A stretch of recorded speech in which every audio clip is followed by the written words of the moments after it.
굉장히 심각한 문제에 빠져 있어요. 나라가 엉망이 돼 있는데 법적으로는 대통령이 아닙니다. 젤렌스키가. 어째 보면은 불법 대통령이 돼 있는 겁니다. 처음부터 젤렌스키가 꼭두각시고 강대였어요. 처음부터 만들어진 거고 굉장히 이상하게 대통령이 된 사람입니다. 그렇습니다. 비극적 결말을 맞을 운명에 있죠. 가장 가능성이 있는 시나리오는 젤렌스키가 있으면 안 되니까 지도부를 교체해버리자.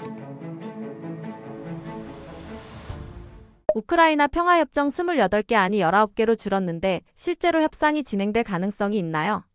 예, 그거는 가능성은 있죠. 있는데, 28개 항목이 그 버전도 다양하게 있어서 실체를 사실 알 수가 없습니다. 미국과 러시아가 비공식적으로 협의를 하다가, 그러니까 위트코프 특사하고 드미트리에프 특사하고 이렇게 하다가 우크라이나가 누출한 걸로 알려져 있는데, 어쨌든 이걸 가지고, 러시아에서는 28개 항목 중에 수용 가능한 항목이 존재한다. 여기에 이제 주목하고 있고, 수용 불가능한 항목이 되게 많죠. 그리고 푸틴도 저기에서 이야기를 했고요. 그런데 지금은 이제 19개 항목으로 바뀌었다 그러는데 스위스 제네바에서 이제 미국과 우크라이나가 회담을 하면서 이렇게 했는데 어째 보면 표면적으로는 협상이 좀 진전된 걸로 보이지만은 실상은 매우 불확실합니다. 핵심 쟁점 자체가 미결 상태이기 때문에 아마 그거는 대표들이 하다가 양국 정상하게 맡긴다고 놔둔 상태 같은데 핵심 쟁점이란 게 영토 문제하고 나토 관련 사항이거든요. 그래가지고 이제 주변 사항만 이렇게 정리했기 때문에 핵심 쟁점은 손해도 못된 상태다 이렇게 예상합니다. 그래서 협상은 러시아의 태도가 관건이거든요. 지금 러시아 우크라이나 전쟁이 거의 4년째 계속되고 있는데 트럼프는 취임하자마자 이제 협상을 하겠다고 이야기했다가 계속 우왕좌왕하다가 8월 15일 날 알래스카에서 푸틴하고 트럼프가 만났습니다. 그 뒤에도 별 이야기가 없다가 갑자기 최근에 협상을 하겠다고 지금 나오고 있죠. 이건 왜 그런가 하니까 일단 알래스카에서 이제 회담을 했기 때문에 거기에서 우리한테 공개는 안 됐지만 서로 간에 합의한 어떤 정신이 있을 것입니다. 거기에다가 그걸 만약에 어긴다든지 아니면 또 핵심 조항을 또 제거한다든지 이렇게 되면 협상 자체가 완전히 다른 상황이 되거든요. 그래서 그 문제가 되게 중요하고 러시아에서는 굉장히 중요하게 생각하는 것만 쳐다보고 있는 거죠. 나머지들은 사소한 거기 때문에 협상하면서 조정할 수 있는 거기 때문에 러시아에서 보는 것은 뭔가 그러니까 크림 반도를 인정하는 거 그리고 돈바스 지역에서 우크라이나군이 철수하는 거 그리고 나토 확장을 중단하는 거. 지금 30년 동안 계속되던 나토 확장을 중단한다. 근데 이게 이제 만약에 누락이 되면 러시아는 거부할 게 확실합니다. 그리고 러시아에서는 분명히 협상의 기초로 삼을 수 있다고 이야기했어요. 그런데 그거는 이제 법적 구속력이 없는 애매한 표현을 거부하겠다 이런 거예요. 그러니까 왜 그런가 하니까 이게 나토 확장이란 게 91년도에 독일이 통일하면서 그때 골바초프 시절에 91년도가 아니고 9년도 골바초프 시절에 서방의 나토가 1인치도 동쪽으로 가지 않겠다 약속했는데 그게 구두 약속이었거든요. 서명을 한 협정서가 아니고 그러다 보니까 이제 법적인 오블리게이션이 없다. 그래가지고 그걸 막 무시해버렸어요. 그걸 휴지 조각으로 해가지고 이제 과거 모든 동구권에다가 구소련 국가까지 나토에 가입한 상태니까 러시아로서는 굉장히 이제 그 부분에 대해서 뼈저리게 기억하고 있는 거죠. 그래서 어떤 협상을 하더라도 애매한 표현 이런 거 하지 않겠다. 확실하게 협정을 맺어가지고 조약 상태로 하겠다 이걸 이야기하고 있는 것입니다. 그리고 여러분들이 이 전쟁도 지켜보셨고 협상도 설왕설래하는 거 보셨겠지만은 이 협상이 왜 이렇게 되고 있는가 하니까 전장 상황 때문에 그렇습니다. 누가 협상하자고 계속 쪼르느냐가 보면은 거기가 지고 있는 데거든요. 그리고 이제 협상에 대해서 너그한 사람은 이기고 있는 겁니다. 그래서 그건 되게 간단한 거예요. 언론에서 어떻게 이야기하든 그렇게 보시면 되게 간단하고요. 이제 트럼프가 지금 협상하자는 이유는 사실 우크라이나가 지금 굉장히 어려운 상황이 돼 있습니다.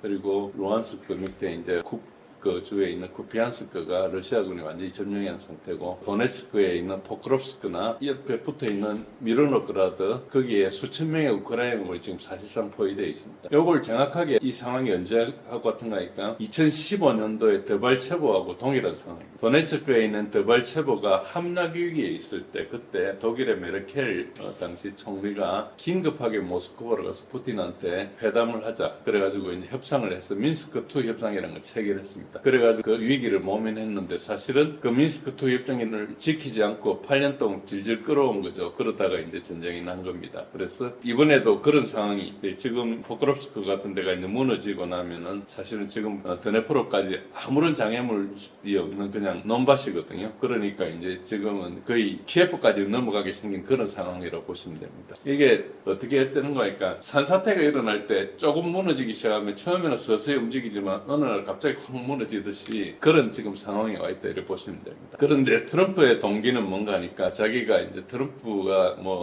전 세계 전쟁도 막고 이렇게 평화 대통령이 되겠다 그러는데 트럼프가 제일 싫어하는 게 루즈가 되는 것이거든요. 그러니까 지기가 싫으니까 제일 지금 악몽 같은 사태가 뭔가 하니까 2021년도에 있었던 카불 사태죠. 아프간에서 철수하면서 그때 당시 바이든 대통령 때 그냥 굉장히 혼란스럽게 철수를 했죠. 그래가지고 그때 뭐 미국이 엄청나게 창피를 당했습니다. 그래서 그런 혼란스러운 철수를 피하고 체면을 살리기 위한 출구 전략이 지금 필요한데 전장 상황이 굉장히 긴급해진 겁니다. 그런데 한편 미국은 의회 권력이 있지 않습니까? 그 중에서도 이제 트럼프가 속해 있는 공화당 내에 있는 굉장히 많은 네오콘들이 있습니다. 전쟁광들이 지금 우크라이나하고 러시아하고 이렇게 협상하는 것 자체를 굉장히 반발을 많이 합니다. 그래서 그 욕을 들으면서도 지금 협상을 추진하는 그런 상황이거든요. 그래서 트럼프가 그냥 괜히 하는 게 아니고 굉장히 자기도 내부적으로 자기 지지자들이 막 욕을 하는데도 지금 해야 되는 그런 굉장히 다급한 상황이에요. 더 이상 늦으면 안 된다 이렇게 생각하면서 지금 협상을 밀어붙이고 있고 그리고 이제 그러니까 처음부터 터무니없는 협상을 내면은 어차피 이제 푸틴이 안 받아줄 거 뻔히 알지만은 자기 편들한테 처음부터 너무 굽히고 들어가는 것이 안 되기 때문에 이것저것 나열했다. 그래서 지금 협상안이라는 것은 그야말로 몇 개 한두 개 항목만 집어넣고 일단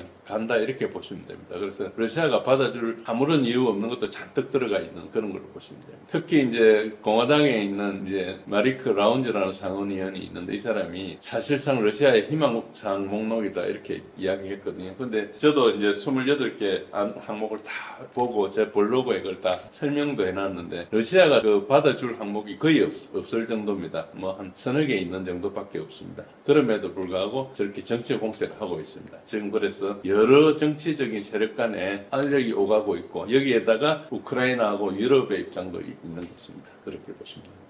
현재로는 이 단계는 협상을 위한 협상이다. 그래 본격적인 협상이 들어가기 전에 협상을 하기 위해서 지금 우선 우크라이나하고 미국 간에 뭐 이렇게 우선 합의를 해가지고 그 안을 가지고 러시아하고 합의를 해야 되지 않습니까? 근데 19개 협상을 했다 하더라도 그 항목을 아무리 다 서로 간에 합의했다도 러시아가 참여하지 않으면 무의미하거든요. 근데 러시아의 입장은 뭔가 하니까 전장에서 우위를 점하고 있기 때문에 서두를 생각이 전혀 없습니다. 괜히 서둘렀다고 손해볼 이유가 없으니까 하나하나 보고 전쟁 계속하는 것보다 이게 낫다는 확신이 있을 때 이렇게 이제 협상을 하는 거죠. 그리고 푸틴은 굉장히 명확하게 선언을 했습니다. 이거를 근본 원인을 해결하지 않으면 어떤 합의도 불가능하다 이런 이야기를 했고 푸틴은 우크라이나 전쟁을 병이 아닌 정세라 그랬어요. 병은 따로 있고 병이라는 것은 유럽의 안보 구도가 너무나 불안정하고 이렇게 러시아를 힘들게 하는 게 병이고 그게 우크라이나가 안 되면은 발칸반도에서 그게 안 되면 조지아에서 아니면은 아르메니아나 저기 아제르바이잔 같은 데 쑤시 가지고 이제 계속 이게 러시아를 불안정하게 할 거라고 생각하는 것이죠. 그래서 푸틴은 명확하게 선언했고 이제 근본 원인이라는 것은 우크라이나 정권의 성격, 네오나치라고 주장을 하는데 사실은 뭐 네오나치 옛날 나치보다 더한 나치죠. 근데 우리 언론에서는 우크라이나가 굉장히 민주주의 국가로 알려져 있는데 그 동안에 4년 동안에 언론 플레이했던 게 이제 다 드러나게 되어 있습니다. 두 번째는 이제 나토 확장, 이게 이제 근본적인 문제인데 나토 확장이 문제고 그 다음에 서방에서 계속 우크라이나 무기를 공급하고 있거든요. 우크라이나는 사람도 없고 무기도 없고 돈도 없고 아무것도 없는데 지금 서방에 계속 대주가 전쟁을 하는 거의 말로 이제 좀비 국가가 되어 있는 그런 상태죠. 그러니까 이제 러시아에서는 우크라이나 땅을 뺏겠다든지 뭐 우크라이나 사람을 죽이겠다든지 이런 생각이 없는데 어쨌든 전쟁이 이제 계속 저렇게 되는 거죠. 그래서 만약에 이런 것 중에 어느 것도 19개 조항에서 러시아가 만족할 만한 수준으로 다루지지 않습니다. 28개를 제가 봤는데 거기 그 버전이 사실인지 모르지만 그 버전에 보면은 그 중에 러시아가 만족할 게 거의 없었거든요. 그러니까 그걸 19개로 해도 별로 차이가 없을 겁니다. 그리고 뭐 그 중에서 우크라이나가 뭐 이야기를 해도 하나도 받아들여지지 않을 겁니다. 그러니까 우크라이나는 던지 주는 걸 받든지 그냥 죽든지 이런 상황이기 때문에 이게 홀덤 같은 걸 플레이하면은 카드가 막판에 몰리면은 뭐 얼마나 비전 있고 얼마나 좋아서도 지금 마지막에 카드가 나오면 자기가 결정해야 되지 않습니까? 그런 상황과 같은 겁니다. 여기에는 굉장히 좋은 카드가 들고 있고 여기는 카드가 없는 상황인데 배팅을 많이 해가지고 지금 이제 죽거나 더 이렇게 배팅을 해야 될 상황인데 카드가 없는 그런 상황이죠. 그래서 이제 지금 이 협상의 관전 포인트가 화요일 날 이제 위트코프가 모스크바를 방문해 푸틴을 만날 거거든요. 그때 러시아의 반응이 진짜입니다. 그때 반응이 진짜고 거기에서는 어떤 게 논의될지 모르지만 거기서 이제 아마 뭐 전화로 하지 않고 오고 가고 한다는 것이 굉장히 긴밀한 이야기니까 설득할 이야기도 있고 이제 하겠죠. 그게 이제 그때 반응이 이제 진짜입니다. 이때까지 위트코프가 모스크바를 8번인가 6번인가 방문했는데 항상 푸틴은 잘 이렇게 받아주고 그런 상황이 있고 그리고 이제 서방의 헛된 희망사항이 영토 양보인데요. 영토 양보라는 게 어떻게 돼 있는 거니까 언론에 뭐 여러 가지가 나와도 그게 다 사실은 거의 의미가 없는 이야기입니다. 왜 그러니까 영토 양보는 푸틴이 러시아 연방의 대통령이지 않습니까? 푸틴의 권한 밖에 있습니다. 그러니까 러시아에서 가장 힘센 사람의 권한 밖에 있는 거죠. 왜 그런가니까 2022년 9월 30일 날 이미 4개 지역에 주민투표를 해가지고 러시아에 합병하겠다고 다 나왔기 때문에 합병을 해가지고 승인을 한 상태예요. 그래서 법적으로 러시아 땅이 돼 있고, 그래서 러시아에서는 그 법적으로 자기 땅을 우크라이나가 점령하고 있다 이렇게 이야기하는 거고, 물론 우크라이나도 자기 법적으로 이제 자기 땅이 돼 있죠. 그러니까 이거는 법적으로 같은 땅을 두 나라가 자기 클레임을 하는 상태에 있거든요. 그리고 둘 다 법적으로 다 자기 땅이라고 선언을 했어요. 그러면은 어느 나라든 그걸 협상을 하려면은 다시 이제 국민 투표를 해가지고 그걸 결정해야 될 상황이죠. 그래서 그게 없이 그냥 사인한다고 될 상황이 전혀 아니거든요. 그래서 서로 협정을 내가 사인을 했어도 국민 투표를 하고 또 의회에서 비준하고 이런 절차들이 굉장히 많이 있는 그런 상황입니다. 그래서 만약에 이제 지금 있는 4개의 영토, 4개 주, 오블레스트라 그러죠. 헤르손, 그리고 자포로지아, 도네츠크, 루안스크 이 4개의 영토에 대해서 그걸 이제 푸틴이 불법으로 점령했다 이렇게 이야기하려면 전쟁에서 러시아에 이기는 수밖에 없어요. 법적으로는 둘 다 자기 나라로 돼 있는 거고 그리고 푸틴이 서명해도 푸틴 권한으로 해결 안 되고 국민 투표를 해야 되는 상황이고 젤렌스키도 마찬가지예요. 그런 상황으로 보십니다. 젤렌스키 대통령이 영토 문제를 결정할 권한이 없다고 하는데 그럼 그는 선택할 수 있는 방법이 없는 건가요?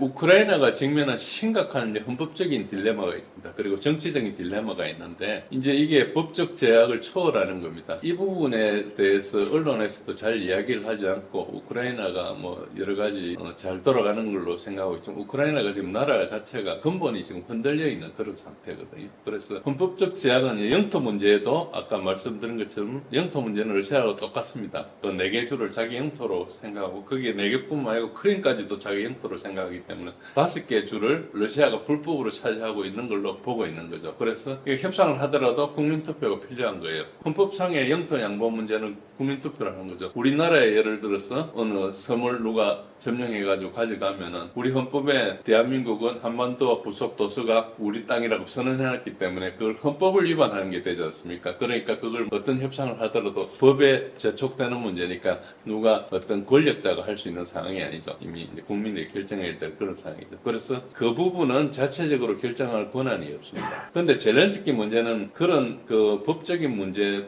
뿐만 아니고 굉장히 심각한 문제에 빠져 있어요. 나라가 엉망이 돼 있는데 지금 대주르라 그러죠. 법적으로는 대통령이 아닙니다. 젤렌스키가. 그리고 디팩토 사실상은 지금 실권자죠. 우크라이나에서 가장 힘이 있고 자기가 권한이 많은 사람이 젤렌스키지만은 실제로 이 문제는 2024년 5월 달에 임기가 5년 임기가 종료돼 가지고 종료됐는데 계엄령을 이유로 대선을 실시하지 않았어요. 그 자체가 위헌이에요. 우크라이나 헌법에는 그게 위헌입니다. 그래서 헌법재판소에다가 이제 그걸 물으니까 헌법재판소장이 도망을 갔어요. 그 판단 안 하겠다. 왜 판단을 불법이다 하면 그 젤렌스키 도당한테 자기가 맞아 죽을 것 거고 합법이라 그러면 자기가 모든 책임을 지는 거니까. 그리고 헌법재판소가 아니고 법적으로 제일 높은 사람은 대법원장인데 지금 부패 혐의로 수감 중에 있어요. 그러니까 지금 현재로는 계엄령이 있는 상태라서 계속 몇 달에 한 번씩 그걸 연장해가지고 임기를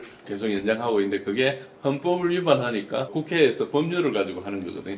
국회의원도 임기가 다 지났는데 국회의원들은 임기가 끝나도 계속 할 수 있어요. 그러니까 지금 법적으로 우크라이나를 책임지는 사람은 우크라이나 국회의장이 이제 사실상 1인자인데 행사하고 있지 않죠. 그러다 보니까 이제 어째 보면은 불법 대통령이 돼 있는 겁니다. 그래서 이제 이거를 계엄령이 종료되면 즉각 대선을 해야 되고 국민투표를 실시해야 되는데 어쨌든 지금 국민투표를 실시할 정당성도 의문시 될 정도로 굉장히 엉망이 돼 있는 그런 상태입니다. 이 부분을 누가 이제 제일 지적하는 거니까 푸틴이 가장 많이 지적하고 있어요. 그러니까 자기는 협상을 하면 서명을 해야 되는데 서명할 사람이 합법적이냐 아니냐가 되게 중요한 사항이거든요. 어쨌든 지금 젤렌스키의 선택지는 세 가지가 있습니다. 영토 양보안을 서명하는 걸 자기가 당연히 거부할 수도 있고요. 아니면은 국민투표 없이 그냥 자기가 서명할 수도 있고, 국민투표 실시를 시도할 수도 있고, 세 가지 방안이 있거든요. 지금 협상안이 만약에 28개, 19개가 어떻게 됐든 그 협상안이 만들어졌다 쳤을 때, 그러면 이제 영토 양보안을 거부하는 첫 번째 선택지를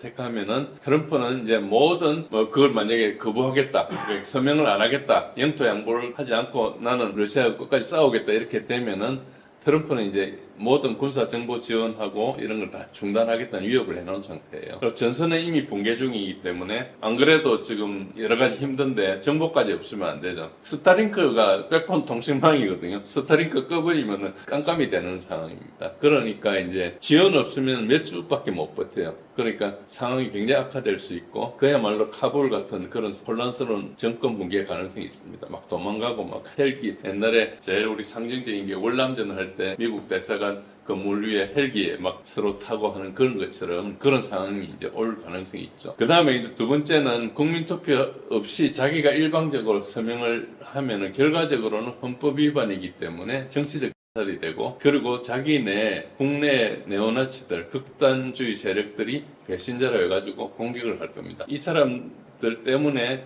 이제 젤렌스키가 저런 길을 택했거든요. 그러니까 이제 젤렌스키는 저런 극단주의 세력의 협박을 계속 받아면서 했는데 저렇게 하려면 대통령을 안 했어야죠. 그런데 대통령 나와가지고 계속 이제 자기가 권한도 행사 못하고 극단주의 세력의 공격을 받아왔죠. 극단주의 세력이 어느 정도 되는 거니까 우크라이나 내에서 그 사람들의 대통령 선거를 한다든지 이런 거 선거를 하면은 지지율이 다 합치도 2%가 안 되는 사람들이에요. 근데 엄청나게 극단주의적이고 폭력주의적인 걸 하기 때문에 이제 거기에 정치인들이 협박에 이제 못 버티는 그런 상황인데요. 그 누가 이제 그 극단주의 세력을 키웠겠습니까? 돈 주고. 미국의 CIA가 키운 거예요. 그러니까 이제 지금 저렇게 된 거죠. 그리고 이제 본인 생명이 위험할 수 있습니다. 아마 저게 서명하면은 그야말로 하루 안에 그냥 죽을 거라 이런 이야기하는 사람 되게 많아요. 그럼 세 번째 카드는 국민투표 실시를 시도하는 겁니다. 이게 문제가 뭔가 그러니까 전시 상황이기 때문에 공정한 투표가 불가능하잖아요. 벌써 굉장히 많은 사람들이 피난을 가진 상태고 지금 최근에 측정은 우크라이나 지금 국민이 1900만이라고 합니다. 우크라이나가 통일할 당시에 1991년도에 통일을 했는데, 독립을 했는데, 그때 당시에 인구가 5,200만이었어요. 5,300만인가 그 정도였어요. 그때 우리나라 인구, 대한민국 인구가 4,200만이었어요. 근데 지금 우리가 5,200만이고 우크라이나는 1,900만입니다. 그러니까 나라가 얼마나 갈라지고 많은 사람이 죽고 떠나고 살기 힘들게 된가 알 수 있죠. 어쨌든 물론 러시아로 간 사람도 있고 폴란드로 간 사람도 있고 독일로 간 사람도 있고 미국으로 간 사람도 있고 있지만은 어쨌든 그런 사람입니다. 그러니까 투표를 그 사람들한테 다 지금 전시 상황에서 밖에 도망가 있는 사람들한테 투표하라 할 수도 없고 그러니까 이제 투표 결과가 나와도 나중에 반 이상이 도망가 있으면 승복을 하지 않을 거 아닙니까? 그런 문제가 발생할 겁니다. 어쨌든 굉장히 깔끔하게 하는 방법은 지금 없는 상태고요. 그리고 지금 동부 지역, 특히 이제 러시아계들이 많은 도네츠크나 이 돈바스 지역에는 일단 거기 투표하자고 들어갈 수도 없어요. 왜냐하면 러시아에서는 거기를 완전히 자기 땅이라 했기 때문에 그 투표함 들고 우크라이나가 오면 받아주겠습니까? 그러다 보니까 이제 투표해도 결과가 이상하게 나오겠죠. 그래서 결과의 정당성을 인정하지 않을 거다 그런 거. 그래서 그렇게 이제 상황을 만들어 놨으니까 뭐 대통령의 사람이 5년 동안 하면서 지금 5년 넘었네 6년 열을 하면서 저렇게 만들어 놔버린 거죠. 그래서 지금 세 가지 선택을 해도 젤렌스키도 살 방법이 없고 우크라이나라는 나라도 살릴 방법이 없다는 걸 알 수 있습니다. 지금 어쨌든 그래서 가장 가능성이 있는 시나리오는 젤렌스키가 있으면 안 되니까 지도부를 교체해버리자 이렇게 이제 미국이 생각하는 겁니다. 미국은 이제 전쟁을 끝내야 되겠는데 지금 젤렌스키가 이러지도 못하고 저러지도 못하고 그러니까 자기는 어차피 죽은 목숨이기 때문에 미국만 바라면서 이제 뭐 어떻게 할 수 없는 상황이기 때문에 젤렌스키를 제거하려고 하는 거예요. 그래서 현재 그걸 뭘 가지고 하고 있는가에 진행 중인 대규모 부패 조사가 일어나고 있는데 이게 핵심으로 저는 보고 있습니다. 미국이 주도하는 반부패 수사 나부라는 기관이 있는데 미국 FBI 산하 기관이에요. 그래서 이게 2014년도에 이제 유로마이단으로 이제 쿠데타를 해가지고 새 정권을 세울 때 그때 CIA에서 이제 지원해가 했거든요. 그래서 이제 그 전부터 우크라이나가 원체 부패인 걸 알고 있었기 때문에 그때부터 이제 미국에서 돈을 집어넣어야 되는데 그냥 돈을 줘도 돈을 먹고 달아나 버리면 아무것도 안 되니까 이 사람들 주면서 수사하기 위해서 나부라는 걸 거기 설치해놨어요. 그러니까 우크라이나 전쟁이 일어나기 전에 벌써 2014년도부터 나부가 있었어요. FBI가 설치해놓고 물론 그 이후에 CIA 기재들도 한 20몇 군데를 설치해놓고 그랬었죠. 그래서 이제 그 최근에 반부패 수사를 해가지고 젤렌스키 최측근들이 이제 차례로 압박을 받고 있죠. 민디치는 도주를 했고요. 이스라엘로 갔습니다. 에르마크 비서실장도 사임했어요. 저 사람들 다 보면 유대인들이에요. 이상하죠. 그리고 여러 고위인사들이 부정부패, 이제 부정축제 자금을 들고 이제 이스라엘로 도피 중에 있습니다. 그리고 이제 이게 이제 정권 교체를 위한 사전 작업 중으로 저는 추정하고 있어요. 그러니까 젤렌스키를 부패와 무능의 주범으로 일단 희생양으로 삼고 그냥 젤렌스키가 지금 대통령으로 있는 상태에서는 자기가 서명도 못하고 선거도 못하고 이러지도 못하고 저러지도 못하니까 이걸 젤렌스키를 부패한 걸로 몰아내버리고 개혁적인 임시 신정부를 수립해가지고 그거를 미국에 승인해주고 이 사람들한테 대표성을 준 다음에 러시아하고 협상을 하게 하자 이런 생각을 가지고 가고 있다고 저는 생각합니다. 그 외에는 방법이 없거든요. 그러니까 현 정부가 있는 상태에서는 온전하게 추진할 수 없는 그런 상태죠. 그래서 이제 신정부가 부패 청산이나 그리고 현실적인 평화 명분으로 협상을 수용하는 거예요. 그래서 이게 다 법은 안 맞지만은 과거 정권이 부패해가지고 이 모양이 됐으니까 지금 나라를 수습할 방법이 없으니까 이게 가장 좀 현실적이니까 협상을 수용하고 그 다음에 이 나라가 다 어느 정도 정리가 되고 나면 그 다음부터 선거도 하고 해서 관계를 한다. 이런 식으로 지금 할 수밖에 없는 거예요. 정부국 자체가 엉망이 되어 있는 상태이죠. 그래서 2024년 5월 달에 그 대통령 선거를 안 한 게 가장 큰 지금 패착으로 되어 있는 거죠. 그래서 이제 영토 양보에 대한 책임은 전 정권의 실정이라 해가지고 돌려버리고 새 정권이 책임을 안 지면은 그 다음에 어쨌든 아무리 나라가 엉망이 되고 하더라도 새로운 출발을 할 수 있죠. 그러니까 그러면은 이제 돈도 붓고 그 안에 이제 그 뭐 복구도 하고 여러 가지 이제 나라를 이렇게 리빌드를 할 수 있겠죠. 어쨌든 그런 생각을 가지고 있는 걸로 저는 생각합니다. 지금 정부 상태에서는 답이 없기 때문에. 그런데 저렇게 되면 예상되는 결과는 어떠냐? 일단 미국은 부패 정권 대신에 개혁 정부를 지원해가지고 이게 이제 새로 출발한다 이런 명분을 확보하고 그리고 우크라이나는 형식적으로나마 어쨌든 새로운 시작이라는 환상을 유지하기 때문에 사람들 마음가짐이 이제 옛날하고 단절을 할 수 있고 또 러시아는 어쨌든 자기네들이 원하는 걸 실질적으로 달성할 수 있으니까 어쨌든 방법이 될 것이다. 제가 추정하는 겁니다. 제가 추정하는 건데 저거 말고는 방법이 없다고 저는 보고 있습니다. 그래서 이제 젤렌스키는 어째 보면 실제로 선택할 수 있는 방법이 거의 없거든요. 그가 뭐 어떤 선택을 하든 정치적으로 생존하기 곤란합니다. 아까도 말씀드렸지만 협상을 제가 서명한 배신자고 거부하면 전선이 붕괴돼가지고 무능하게 되고 국민투표 시도하면 불법적 절차라고 비난을 받을 거고 그러니까 아무것도 안 되는 그런 상황입니다. 그래서 푸틴은 벌써부터 젤렌스키가 직접 합의하는 것은 법적으로 불가능하다 이야기를 했어요. 진짜 협상은 젤렌스키가 아니고 그 후임자가 이루어질 가능성이 되게 높은 거죠. 그래서 저거는 사실상 우리가 안 다뤘을 뿐이지 오래전부터 이미 어느 정도까지는 돼 있는 상태였는데 젤렌스키가 계속 버티고 있으니까 이제 지금 미국에서 손을 쓰고 있는 걸로 보고 있고요. 여러분들이 우리가 젤렌스키가 굉장히 뭐 전쟁 초기에 키예프에 남아서 뭐 엄청나게 그 용기를 보이고 이런 것들에 대해서 그렇게 연출을 했으니까 그렇게 이제 받아들이셨겠지만 실제로 그거는 연기자에 불과한 거고요. 지금은 뭐 처음부터 젤렌스키가 꼭두각시고 강대였어요. 저 부분은 조금 깊이 파야 되기 때문에 제가 제 블로그에다가 저 부분 대부분 다 기록해놨는데 관심 있는 걸 보시면은 그 사람 처음부터 만들어진 거고 굉장히 이상하게 대통령이 된 사람이 그렇습니다. 어쨌든 지금 현재로는 자기가 할 수 없는 역을 6년 동안 하다가 어떤 선택을 해도 비극적 결말을 맞을 그런 운명에 있죠. 어째 보면 좀 불쌍하기도 하죠. 그러나 그 사이에 자기가 결심해야 될 사항들을 미루고 엉뚱하게 하고 그리고 엄청나게 많은 인명이 죽었으니까 국민들이 그 부분에 대해서 책임을 져야 되죠. 그래서 단순히 개인의 비극이 아니고 어째 보면 우크라이나라는 나라를 강대국 정치의 희생양이 되게 하는데 거기 자기가 그게 이용당한 거예요. 그래서 자기가 감당할 수 있는 일을 맡으면 안 되는 전형적인 사례. 대통령이 됐다면 목에 칼이 들어도 자기가 해야 될 게 있고 자기 개인의 어떤 영달이 아니고 국가와 민족을 위해서 해야 될 일이 있는데 자기 개인에서 자기가 맞을 깜냥도 안 되고 채신머리도 없는 사람이 나가서 연기만 한다고 해결되는 상황이 아니거든요. 굉장히 복잡한 그런 상황에서 최악의 결과를 낳았죠. 수백만이 죽거나 부상당하고 나라가 갈라지고 나라 다 뺏기고 그리고 빚도 되게 많아요. 아마 빚박하면 100년도 더 돼야 될 거예요. 엄청나게 부채 조정해줘도 해도 안 되는 거죠. 누가 돌아오겠습니까? 남자들이 다 없어지고 씨가 말라는 그런 상황입니다. 푸틴 대통령은 전쟁을 끝내고 싶어 하는 건가요? 아니면 계속 이어가도 괜찮다고 보는 건가요?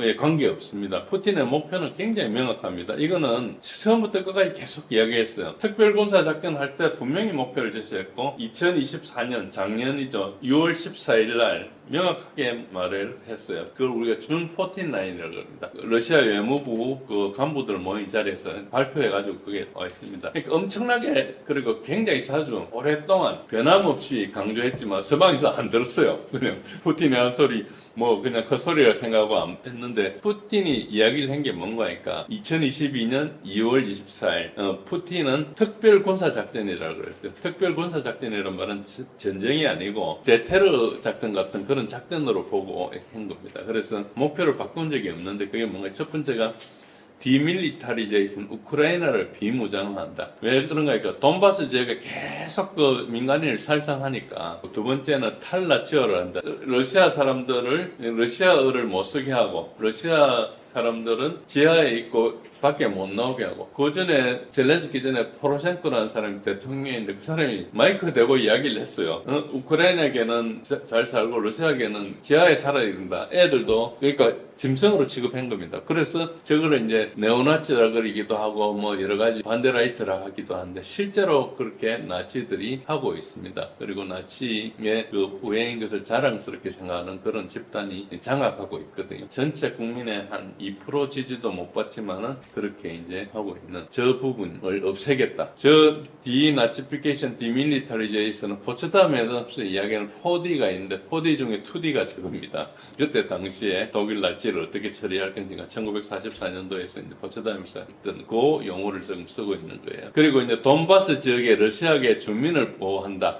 그리고 이제 우크라이나의 나토 가입을 저지한다. 그러니까 민족주의를 계속 키워가지고 미국에서 영국과 미국에서 이제 계속 키워가지고 러시아를 공격하게 한 거예요. 옛날에 100년 전에 200년 전에 있었던 원한을 가지고 사람들을 이제 계속 정화감을 심어주고 돈도 주고 특히 NGO로 많이 키웠어요. 엄청나게 USAID에서 돈을 1년에 한 뭐 몇십 조씩 때를 박아가지고 이제 키운 겁니다. 그래가지고 인플루언서들 어떻게 하면 인플루언서가 되는지 이런 거 다 체계적으로 교육시키고 그래가지고 이제 유로마이단을 했거든요. 유로마이단을 할 때 거기에 나요나치 세력들이 이제 라이트 섹다 뭐 아조프 뭐 이런 데들이 굉장히 많이 있는데 그걸 다 그 사람들이 유럽에서 제일 가난한 나라 사람들이 무슨 일로 그런 걸 하겠습니까? 누가 돈을 줘가지고 어디 근로자 하는 것보다 훨씬 나은 수입이 있었기 때문에 한 거죠. 그래서 돈을 주고 저걸 한 거예요. 그리고 그걸 보도하는 언론들을 서방 언론들 BBC나 이런 데를 돈 주가지고 그렇게 한 거예요. 그래가지고 러시아를 공격하게 하려고 이제 이렇게 했는데 어쨌든 저 네 가지 사항을 한 번도 바뀐 적이 없어요. 그리고 푸틴이 최근에도 그랬어요. 엊그제 이제 키르기스탄 가면서 이제 Q&A 기자들하고 이제 했는데 그때도 특별 군사 작전의 모든 목표는 반드시 달성돼야 된다. 그러니까 지금 4년째 똑같은 이야기를 하고 있는 거예요. 그러니까 유럽이나 서방에서 다 알고 있죠. 그런데 못 들은 척 하는 거예요. 접수 자체를 안 하니까 이제 무슨 소리 하는지 못 듣는 그런 걸로 되고 있습니다. 그래서 이제 협상에 대해서 그렇게 분명하게 원칙이 있지만 협상에 대해서 푸틴은 굉장히 또 실용적인 태도를 보이고 있어요. 최근 발언을 보면 협상 자체를 거부하지 않습니다. 협상을 거부한 적이 한 번도 없어요. 뭐가 됐든 한다. 그런데 그리고 28개 조항 어처구니 없는 게 많이 들어가 있지만 향후 합의의 기초로 수용 가능하다. 그러니까 뭐 자기가 다 바꾸더라도 일단 그걸 하자 이렇게 얘기를 하는 거고 그래가지고 유럽에 대한 공격 의도가 없다는 것을 뭐라는 거니까 우크라이나를 다 점령하고 나면 폴란드 오고 그 다음에 파리에서 밥 먹으려고 한다고 그렇게 하는 거잖아요. 독일도 오고 침공할 거라고 하는 게 서방에 서유럽에 있는 사람들 이야기니까 내가 유럽에 침공하지 않겠다. 공격 의도가 없다는 건 내가 문서로 남기겠다는 거예요. 그것도 하겠다는 거죠. 그러니까 헛소리 자꾸 해서 이상한 말 만들지 마라. 그럼 뭐 너희들 원하면은 나는 유럽을 침공할 의도가 전혀 없다. 이걸 문서로 남기겠다 이야기할 수 있고요. 그리고 미국과는 지금 뉴스타트라는 제한 협정이 있거든요. 이런 거 내년 2월 달에 만기가 돼 있어요. 지금 그러니까 2달 채 안 남아, 2달 조금 넘어 남은 그런 상황이죠. 그리고 이런 전략적 안정성 그것뿐만 아니고 이제 미국하고 러시아 간에는 여러 가지 지금 해결되지 않은 문제들이 많이 있습니다. 중거리 핵 협정도 있고 여러 가지 문제가 있기 때문에 이 안정성 논의도 다 하겠다. 근데 이제 오히려 푸틴이 계속 열려 있으니까 그쪽으로 협상을 하려고 대화를 하려고 하는 사람들 전부 다 배신자라고 낙인을 찍어요. 그러니까 서방에서는 이제 제대로 대화를 못하는 그런 상황이 돼 있는 거죠. 그런데 명확한 조건이 있다. 아까 말씀드린 대로 영토 문제. 그러니까 영토는 돈바스하고 크림의 법적인 인정. 그리고 자포르지아와 헤르손에 대해서는 점령지에 대한 통제의 인정. 요 두 지역은 아직 회복 못한 데가 좀 많거든요. 돈바스는 대부분 회복한 상태고요. 아직 좀 한 15% 정도 남아있지만 그런 상태고요. 그리고 나토 문제는 우크라이나의 나토 불가입을 법적 구속력 있게 보장한다. 그러니까 다 당사자들이 나와가지고 서명을 해야 된다. 그런 이야기를 하고 있죠. 그래서 애매하게 10년 있다가 한다든지 10년 동안 멈추다 이런 소리 하지 말고 우크라이나 나토 가입하면 안 된다. 이런 이야기를 하고 있고 군사력 제한을 이야기하고 있습니다. 우크라이나 군사력을 러시아에 위협이 되지 않는 수준을 제한하는데 전쟁 나고 얼마 안 있어서 이제 우크라이나하고 러시아가 협상을 시작해가지고 이제 3월 말 4월 초까지 협상을 했어요. 그때 3월 말에 만드는 게 이스탄불 커뮤니케라고 있는데 그때 양측에서 6만 5천 명일 거냐 12만 명일 거냐 이렇게 얘기를 하고 있었어요. 근데 지금 나오고 있는 이야기는 60만 명이라는 이야기도 나오고 그거를 또 유럽에서 80만 명으로 바꿨다는 이야기도 있고 그렇죠. 근데 지금 2022년 3월 29일 날 6만 5천에서 12만 명, 우크라이나 12만 명 하자 그랬고, 러시아는 6만 5천 명 하자 그랬고, 저 사이에 있었던 것이 지금 전쟁이 3년 반 일어났는데 60만 명으로 되겠어요. 러시아에는 여단 2개 정도, 그러니까 12,000명에서 15,000명 정도로 허용할 걸로 알려져 있습니다. 그래서 지금 60만 명, 80만 명 이런 이야기는 거의 그냥 잡음에 불과하다 이렇게 보시면 되고요. 그러니까 이 조건으로 협상을 달성할 게 가능하면 전투를 그때 중지하겠다. 그 조건으로 협상이 안 될 것 같으면 그냥 무력으로 계속 하겠다. 난 전쟁 계속 하고 있을 테니까 그 조건으로 오라. 그리고 시간이 끌면 끌수록 계속 불리해진다. 이 조건을 계속 높이겠다. 그거는 지난 6월 달에 했습니다. 우크라이나하고 이제 러시아가 트럼프가 계속 밀어가지고 억지로 만났죠. 그 만났을 때 저는 이야기했어요. 이번에 안 들어주면 4개 주고 아니고 다음에 8개 주고 된다. 그래도 안 되면 12개 주고 된다. 그렇게 이야기를 했어요. 그래서 상태이기 때문에 어쨌든 지금 갈수록 불리한 그런 상태죠. 우크라이나는. 그리고 일단 푸틴은 협상에 대해 열려있지만 지금 자기가 굉장히 유리한 상황에 있다 이렇게 보시면 됩니다. 그래서 이제 러시아는 전선에서 우위를 달성하고 있고 사실상 지금 우크라이나 전 전선이 붕괴 중에 있습니다. 그래서 우크라이나, 좀 푸틴이 한 이야기인데 우크라이나군이 매달 순손실이 15,000명. 그러니까 새로 뽑고 도망가고 또 죽고 부상당하고 해서 싸우지 못한 사람들을 다 하면은 15,000명씩 우크라이나가 죽는 거예요. 사람들이 막 만 몇천 명씩 들어오는데도 불구하고. 그리고 주요 방어선들이 붕괴하고 있는데 이게 지금 이 전투가 이제 드론이 많이 발달하다 보니까 전투가 어떻게 되는가요? 엄청 투명해져가지고 대규모 기동이 좀 불가능합니다. 그래서 서서히 가는데 특히 어디에서 힘든 거니까 도시 지역에 들어가면은 이제 건물 하나하나를 이렇게 다 이렇게 정리를 해야 되잖아요. 어느 동네 가면은 건물이 7,000개 있다.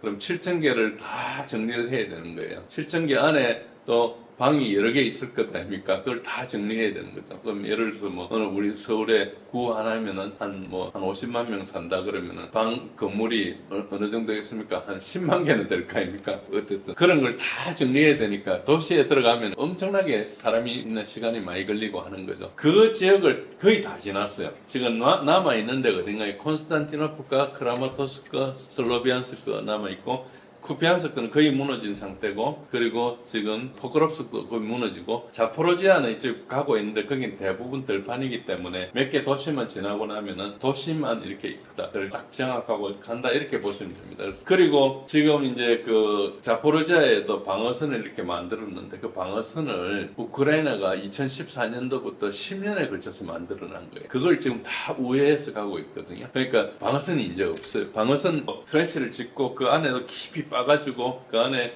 몇 층으로 지하를 파가지고 그 안에 여러 가지 벙커도 만들고 특히 보급로도 만들고 뭐 여러 가지 위생시설도 만들고 뭐 식사도 할 수 있고 이런 큰 대규모 이런 게 이제 지하에 있는 거죠. 그리고 그 앞에 이제 소위 말해서 용치도 있고 뭐 파일도 있고 이래가지고 대전차 지뢰도 있고 뭐 이렇게 해가지고 철동같이 만드는 그 방어선 만드는데 엄청나게 오래 걸리거든요. 강화된 콘크리트로 아주 깊이 봉사해야 되고 하니까 굉장히 힘든 시설이죠. 그런 것들이 이제 다 부서지고 없는 그런 상태로 보시면 됩니다. 그러다 보니까 이제 그 다음부터는 그냥 자연 방어선밖에 없는 상태인데 우크라이나는 동쪽이 높고 서쪽이 낮아요. 우리나라하고 지형이 비슷하면 동쪽이 높고 서쪽이 낮아가지고 이 높은 데서부터 이제 쭉 내려오니까 그 다음부터는 그냥 슉 날라오는 그런 상황인데.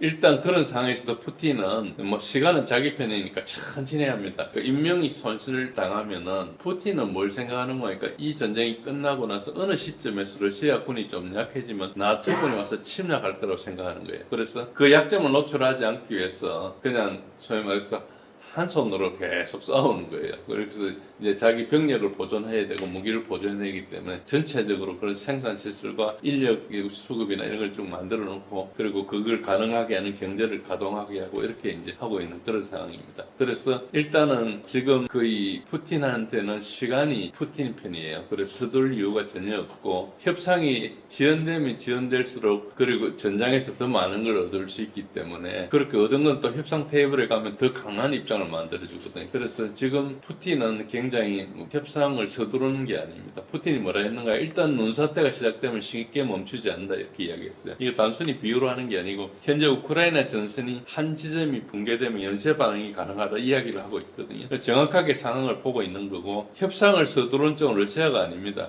트럼프입니다. 지금 보면은 보십시오. 트럼프가 안을 던지고 젤렌스키하고 그 우크라이나에서 왔다 갔다 하고 유럽도 모이고 여기서 뭐 난리를 치고 있는데 그냥 러시아에서 그냥 가만히 있어요. 그 말은 뭔가 그러니까 이쪽이 지금 죽을 지경이고 러시아는 아무렇지도 않은 그런 상황이죠. 그래서 트럼프는 뭐 추수감사절까지 결정하라 젤렌스키를 압박하고 이렇게 하는 게 뭐겠습니까? 카불 같은 사태가 곧 날 거라고 생각하는 거죠. 그래서 굉장히 혼란스럽게 되면 이게 이제 거의 트럼프한테 굉장히 치명적이거든요. 그 이야기를 들으면 취임하면서 24시간 안에 끝내겠다 해놓고 지금까지 뭐하고 있다가 저렇게 만들었냐 이 책임을 자기가 뒤집어서야 되니까 굉장히 어려운 상황이죠. 그런다고 해서 무기 떼주고 다시 또 돈 대주고 해가지고 전쟁을 계속 한다 해도 지금 결과는 마찬가지거든요. 그러다 보니까 그런 거고. 그래서 대안이 없으니까 이제 그걸 하는 상황이고. 전선이 완전히 무너지기 전에 명예로운 출구를 찾고 싶기 때문에 지금 하는 거고. 푸틴은 이제 급할 게 없고 서방이 붕괴되는 것을 사실 기다리고 있습니다. 그래서 저게 약간 잔인하게 들릴지 모르지만 러시아의 어떤 그 사상은 뭔가니까 협상과 전쟁을 동시에 하는 거예요. 왜 그런가? 클라우제비츠의 생각을 가지고 있거든요. 클라우제비츠 우리가 뭐 손자처럼 클라우즈비츠도 전략가인데 그 사람이 쓴 전략서에서 뭐를 하라고 생각합니까? 또 다른 수단에 의한 정치의 연속이라 그래요. 거예요. 그러니까 그 말은 또 정치라는 것이 또 다른 수단에 의한 전쟁의 영속이에요. 그러니까 국제 정치에서는 전쟁과 정치가 늘 가다가 안 되면 전쟁을 하고 전쟁을 해가지고 정치적 목적을 달성하면 전쟁을 중단하고 뭐 전쟁을 그냥 재미로 하는 게 아니고 정치적인 목적을 위해서 하는 건데 그걸 달성하면 그만하겠다는 거죠. 그러니까 이게 항상 정치적인 목적하고 전쟁의 목표하고 이걸 다 일관시키는 이런 교리를 가지고 있어요. 그래서 전략과 전술과 작전술과 이게 연결되는 것들이 대부분 정치적인 목표에 맞춰져 있거든요. 무단히 그냥 싸우는 게 아니고 그러다 보니까 저런 부분의 철학이 분명해요. 그래서 내가 확실히 얻을 게 있으면 그 얻을 그 확실한 걸 협상을 통해서 양보하지 않는 거죠. 그래서 만약에 자기가 불리하면은 자기 정치적 목표를 달성할 수 없으면 다른 수단을 써야 되겠죠. 그렇지만 지금 유리한 상황이니까 저렇게 가고 있다. 근데 사실 유리한 상황이 오래된 겁니다. 그거를 인정하지 않고 있다가 이제 지금 저렇게 된 거죠. 푸틴은 두 가지 선택이 있습니다.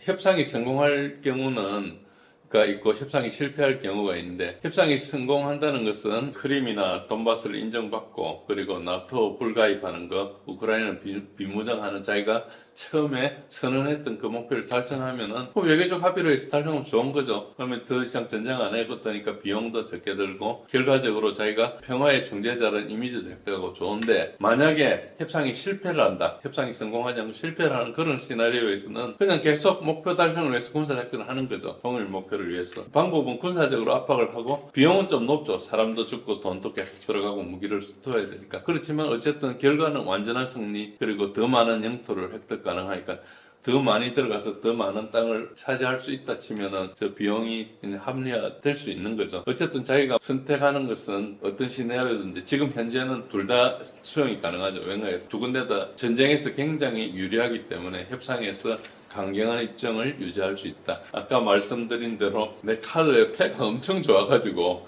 지금 상대가 뭐 배팅을 하면 내가 레이즈도 할 수 있고 여기서 또 올리는 하면 내가 받을 수도 있고 뭐 그렇게 하니까 이제 네가 죽고 싶으면 죽으라 이런 상태에 있다 이렇게 보시면 됩니다. 그래서 이제 푸틴은 서방의 태도를 비판하고 훈수하고 있습니다. 굉장히 여유가 있죠. 서방 내에서 이제 강경파 입장을 비판합니다. 이게 최후의 우크라이나인까지 싸우라는 세력이 있어요. 이게 굉장히 잔인한 이야기인데 이 전쟁은 미국하고 서방이 우크라이나를 대리로 해서 러시아하고 싸운 대리전이거든요. 그러면서 자기 인명은 손쓸 않고 돈 대주고 뭐 무기는 대주지만은 그리고 외교적 지원도 하고 정보 지원도 해주지만은 인명은 전부 다 우크라이나 사람들 죽는 거예요. 그러면서 뭐라 하는 거니까 최후의 우크라이나까지 싸우라고 이렇게 이야기를 해요. 이게 굉장히 잔인한 이야기거든요. 그런데 푸틴의 관점에서 보면은 전쟁 지속을 원하는 것은 러시아가 아니고 우크라이나 그리고 군산복합체, 유럽의 전쟁 주도 세력, 워싱턴의 네오콘 이 사람들이라고 생각하는 거예요. 그래서 이 사람들이 지금 위트코프가 와가지고 현실주의자들이 일단 지금 전쟁이 불리하니까 협상을 하자고 이야기하는 사람을 계속 이제 공격하는 거죠. 그래서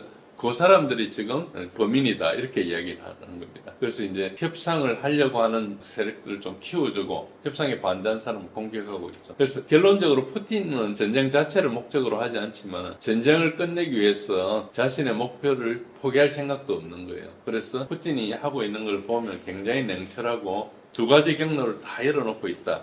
경로 1은 협상을 통해서 목표를 달성하는 것이고 경로 2는 군사작전을 통해서 목표를 달성하는 것. 아까 말씀드린 대로 협상을 하면 금방 되고 돈도 적게 들고 뭐 여러 가지 좋지만 상대가 못 받아들이면 완전한 승리를 하겠다. 그러니까 이게 젤렌스키나 미국이나 그 유럽이 빠져나갈 방법이 없는 상태예요. 그래서 협상으로 끝낼 수 있으면 좋다. 그렇지만 협상이 안 되면 군사작전을 계속한다. 나는 어느 쪽이든 목표를 달성할 것이다. 이게 젤렌스키 하는 이야기고 푸틴이 하는 이야기고 트럼프는 이제 조바심이 나서 그리고 젤렌스키는 사실 선택의 여지가 없습니다.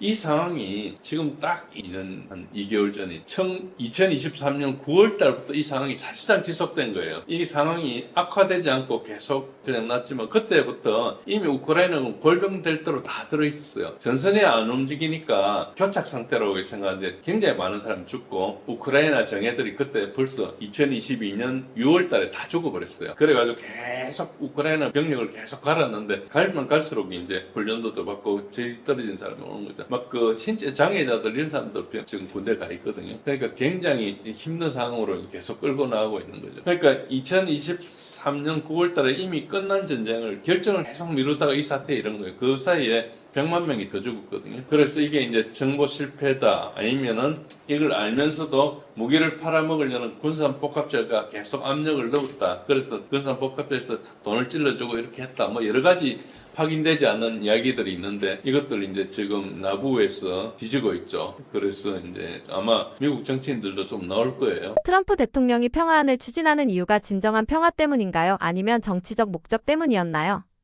예, 이 질문은 굉장히 전곡을 찌르는 질문이거든요. 그런데 이게 둘 중에 하나를 답할 수가 없어요. 굉장히 이분법적으로 설명이 불가능한 게 이 트럼프의 동기가 굉장히 복합적입니다. 그래서 최소한 6가지 정도로 분석이 가능합니다. 일단 트럼프의 핵심 동기 첫 번째는 체면을 살린 출구 전략이다 이렇게 생각할 수 있고, 두 번째는 자기가 딜 메이커 이미지를 계속 가지고 있지 않습니까? 딜에 거래 기술이든 책도 쓰고 자기가 딜을 잘한다 그러고 있고, 그렇지만 자기 그거 말고 진정성도 있어요. 평화를 확실히 이 트럼프는 평화를 하는 것 같아요. 뭐 지금 베네수엘라도 공격하고 뭐 별걸 다 하고 있지만 자세히 보면 그냥 무작정 뭐 전쟁을 하는 게 아니고 그 큰 전쟁을 막기 위한 전쟁 같은 그런 느낌이 들어요. 오늘 베네수엘라가 돌아간 상황은 정확히 지금 진단할 수 없는 뭔가가 있는데 어쨌든 그렇고요. 그러나 구조적인 모순들이 굉장히 많기 때문에 진정성이 좀 의심되고, 그리고 이제 그 트럼프의 동기에 대해서 가장 냉소적인 해석은 함정을 팔려고 한다. 그러니까 러시아를 함정에 빠뜨리려고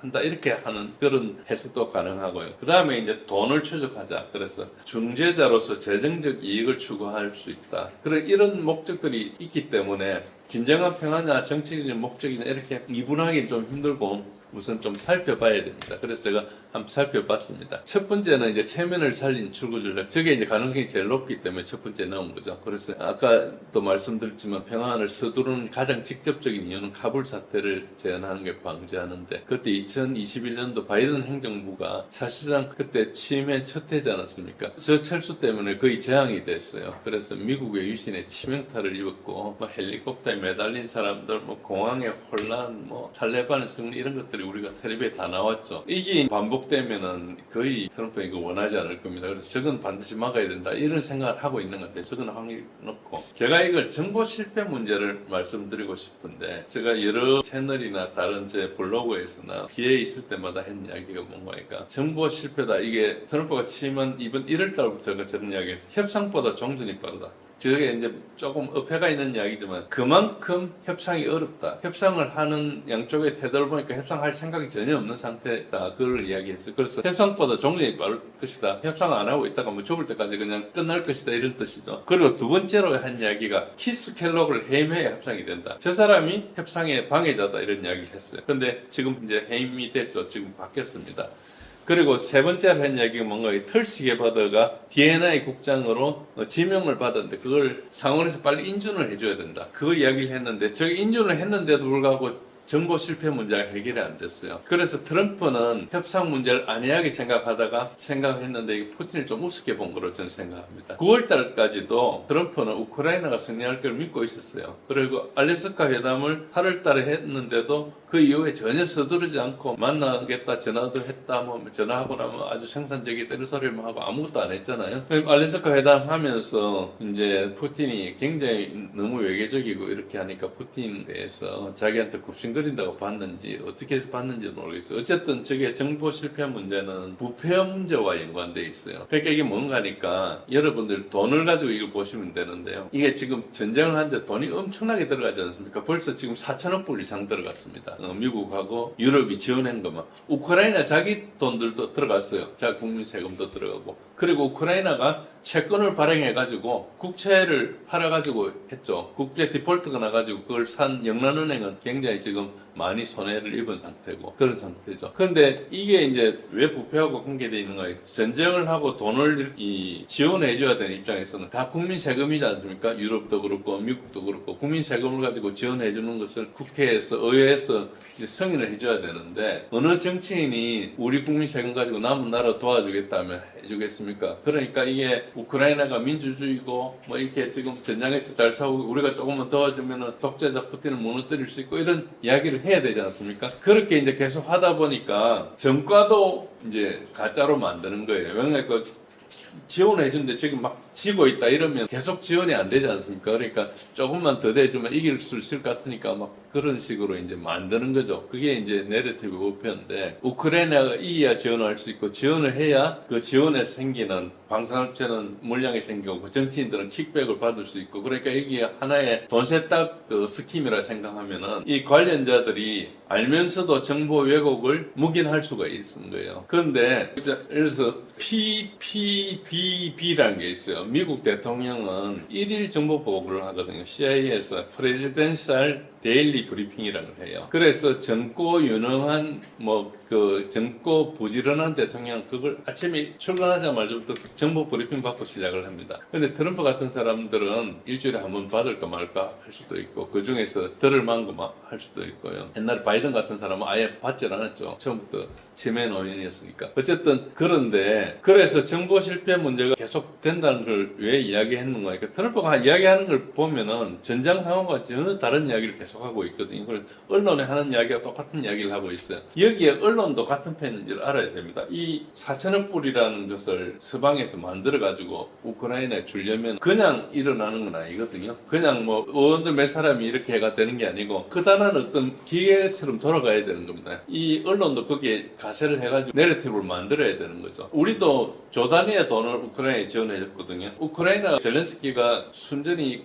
네오나치고 부패한 기관이고 이 민주주의하고 전혀 상관없는 걸 아는 사람들은 알았어요. 그렇지만 그 사람 소수고 언론에 나오는 것들을 보고 국민들 여러분들 대부분은 우크라이나가 민주주의를 지키고 우리 국회에 와서도 연설하고 그 부인이 오기도 하고 해상 연설하기도 하고 우리 대통령이 가기도 하고 국토부 장관이 가기도 하고 뭐 여러 가지 했지 않습니까? 그렇게 한 그 자체가 우크라이나가 아주 민주주의에 투사고 이러니까 우리가 힘들어도 도와줘야 되겠다 이렇게 하니까 조 단위의 돈이 나간 거예요. 지금도 우리 우크라이나 지원 연락관 그룹이 우리나라가 있어요. 가가지고 그전에는 포탄도 주고 뭐 여러 가지 그 구호물자도 주고 했죠. 지금도 우리 연락관 지원가 있어요. 지금도 주고 있습니다. 그런데 만약에 진실이 밝혀져가지고 우크라이나가 악한 세력이라는 게 알려지면은 그 국민들이 돈을 안 줬겠죠, 우선. 그러니까 이제 이런 부분이 있는 거예요. 그런데 그 정보 실패 문제가 심각하게 있었는데 푸틴이 뭐라 했는가 하니까 10월 말에 포크로스크 등이 포위돼가지고 포크로스크하고 쿠피안스크가 포위돼가지고 우크라이나군이 항복하지 않으면 죽일 수밖에 없다 이런 이야기를 해버렸어요. 러시아 대통령이 그런 이야기를 하니까 이제 그게 정보 보고나 뉴스에 뜨지 않겠습니까? 그러니까 기자들도 묻고 하니까 트럼프가 이게 무슨 말이냐 해가지고 정보 재평가를 한 거죠. 저 부분 조금 이따 더 설명을 하겠습니다. 이게 어떻게 하는가 하니까 사실은 이제 트럼프의 이게 악몽인데 10월 이후에 전선의 현실에 대해서 알게 된 거예요. 왜냐면 세베로도네츠크 등 주요 방어선이 막 붕괴됐거든요. 그리고 포크롭스크 주변에 수천 명이 우크라이나군을 포위되고 그리고 드네프로강까지는 이제 농지밖에 없기 때문에 슉 이제 지나갈 수 있는 그런 상황이죠. 그러니까 이 상황에 대해서 이제 트럼프가 공포를 느꼈을 거예요. 그래서 막 젤렌스키가 마지막 비행기에 올라타 도망치고 뭐 키예프가 사이공이나 카불처럼 막 무너지는 그런 광경이 됐을 때 자기한테 엄청나게 권력이죠. 자기가 바이든이 그렇게 하는 걸 보고 자기가 엄청 비판했는데 바이든보다 더한 상황이 나오고 자기가 그것도 24시간 안에 뭐 중단시키게 해놓고 지금 1년이 지났는데도 아무것도 못하고 있는 그 상황이 이제 자기한테 돌아온 거죠. 첫 번째 한 게 뭔가 하니까 우크라이나 특사를 교체했어요. 제가 부패한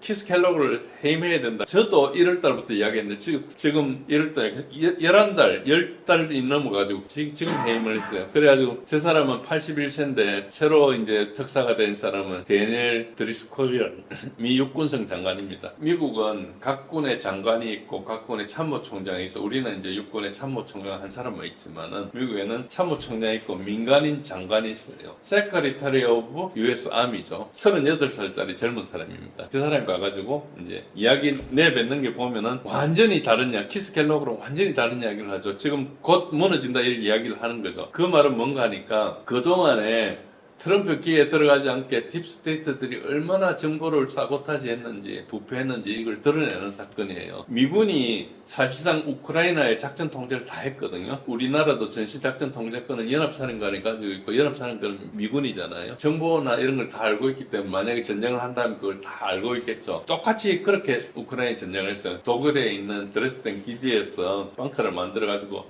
미군의 위성 정보, 네트워크 이런 거 다 가지고 정보를 제공해 준 해줬습니다. 그래 했기 때문에 다 알거든요.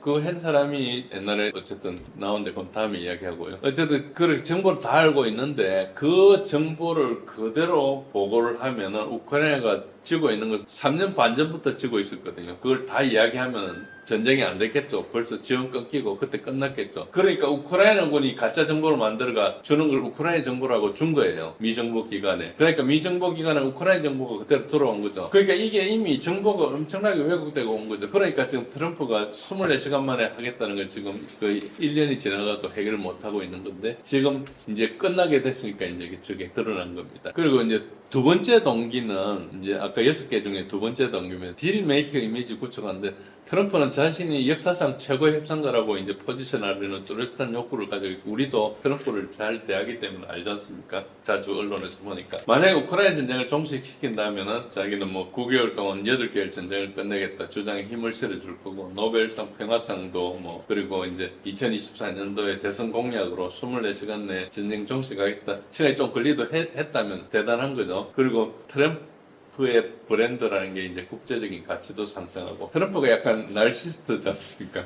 그것도 개인적인 성향이 좀 부합도 하기도 하고 뭐 그렇죠. 그러니까 그것도 상당히 어필하는 겁니다. 그런데 뭐 그것 가지고 저렇게 해야겠나 이렇게 생각을 들어요. 그렇지만 이제 만약에 이렇게 자기가 잘 협상을 한다면은 저런 게 이제 부가적으로 따라오겠다. 하나의 동기는 분명히 될 겁니다. 약간 아이러니한 것은 이제 트럼프 브랜딩 문제인데 실제 평화보다는 자기의 역사상 최고의 평화 계획이라는 마케팅에 관심이 있을 수도 있어요. 그래서 요 동기를 별도로 부각시키려면은 이제 저런 생각도 할 수 있는데 저건 약간 앞에 동기하고 합쳐져서 이렇게 갈 가능성이 좀 있죠. 그 다음 동기는 진짜 평화를 추구하는 진정성이 있어요.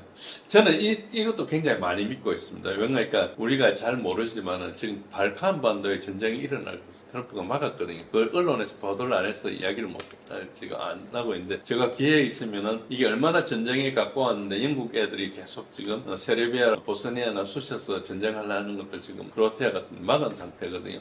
언론에 잘 안 나니까 다음 기회에 말씀드리고 어쨌든 트럼프가 잘하든 못하든 평화를 추구하고 있는 것의 진정성을 저는 상당히 믿고 있습니다. 이분이 자기의 개인적 욕구하고 짬뽕이 돼가지고 좀 다르게 나타나긴 하지만은 이란에 가서도 그때 어떻게 했습니까? 그 전략 폭격기로 때렸지 않습니까? 벙커버스터를. 그거 한 걸 때려가지고 일단 종전이 된 거예요. 그러니까 그때 전쟁이 엄청 격했거든요. 근데 12일 만에 끝난 이유 중에 하나도 일단 이란을 폭격했지만 사람이 죽은 것도 아니고 일단 그걸로 전쟁이 끝났지 않습니까?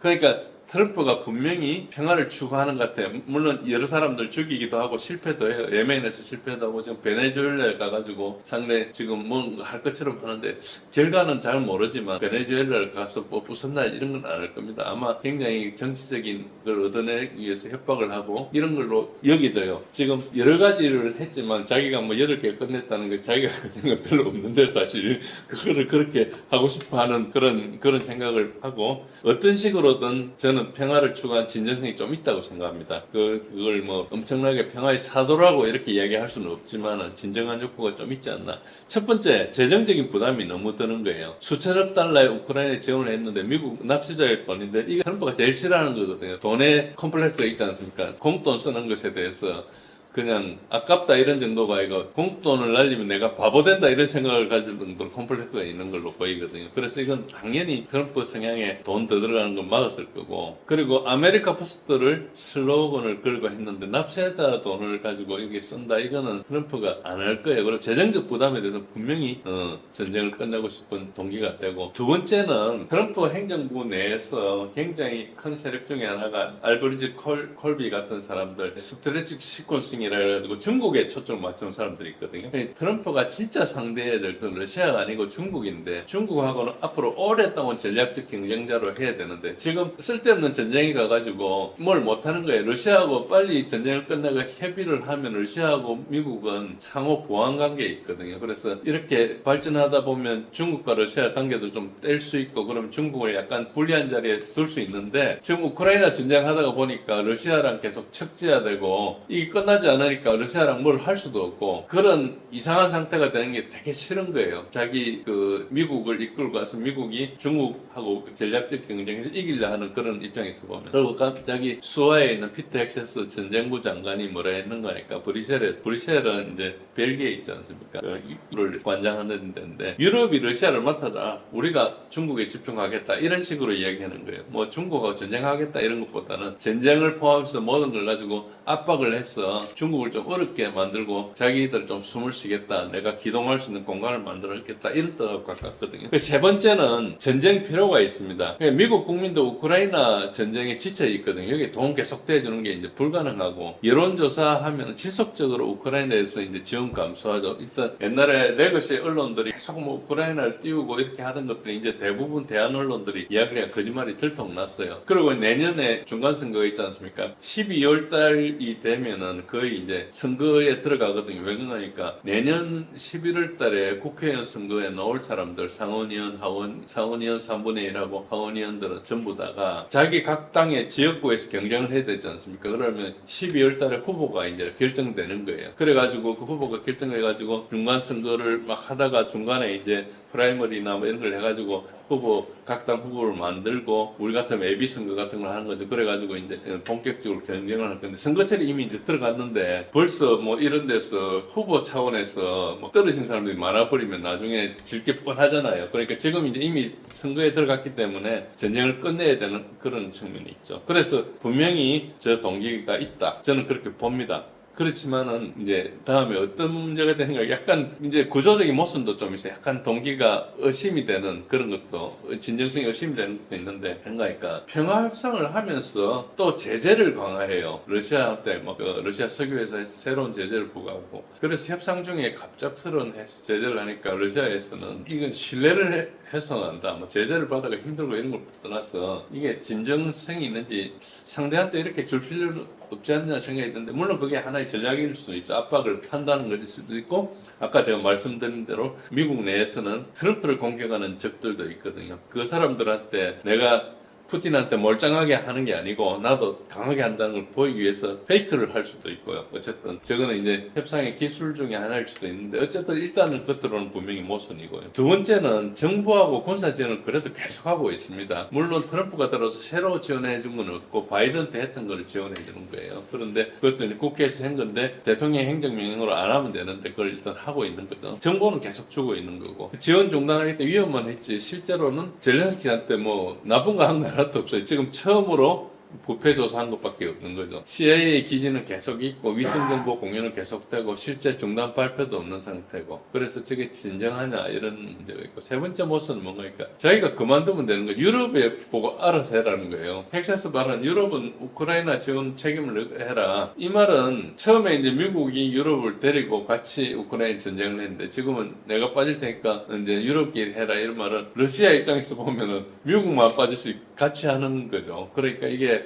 전쟁을 떠넘긴다는 면에서 진짜 평화를 하느냐 이런 게 약간 모순이 되는 거죠. 동시에 또 유럽에 미국 무기를 팔아요. 미국은 빠지는데 무기 장산을 계속하는 거죠. 아까 말씀드린 대로 이 전쟁을 하는 세력 중에 하나가 군산복합제거든요. 그래서 이 돈이 계속 가니까 실제로 이 전쟁에서 이득을 보는 사람들은 계속 이득을 보는 그 구조는 남아 있는 거예요. 그래서 이게 진정한 평화라기보다 이중 전략에 의심되는 그런 부분이 있다. 그래서 미국은 직접 개입을 최소화하고 그러니까 돈은 안 쓰지만은 군산복합제는 계속 이익을 유지한다. 그래서 진짜 평화냐 이런 의심이 드는 부분이 하나가 있죠. 그 다음에는 이제 아까 말씀드린 가장 냉소적인 전략인데 어두운 거죠. 함정을 파는 겁니다.